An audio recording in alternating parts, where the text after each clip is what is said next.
If you have a Mr. coffee maker, such as one of the models shown here, one of the common problems with these devices is there's an automatic detector that switches between glass or thermal carafe, depending on what you have in place. The problem with this feature is when it breaks, it defaults to thermal. Now, most people don't have a thermal carafe. Most people have a glass carafe.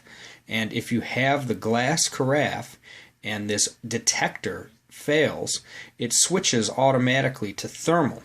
And the problem with that is immediately after your coffee brews, the hot plate shuts off because it assumes that there is a stainless steel thermal carafe in place and it doesn't need to keep the warmer plate on.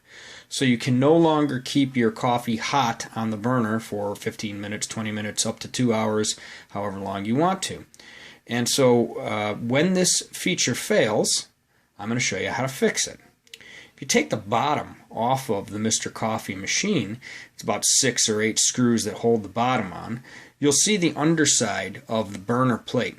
And there's a coil and some wires, and you'll see this black sensor right here, secured by one screw to the outside of the underneath of the burner plate. And this wire goes down to a circuit board inside and is secured by a small plastic connector. Simply pop that connector off with a screwdriver. It may be necessary to remove another electrical connector above it in order to access it. Once you get that out of the way, you pop this connector off.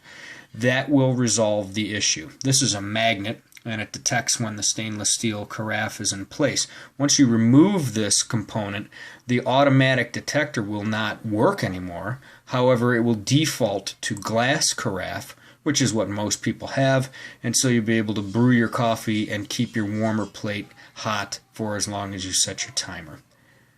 Hope that helps.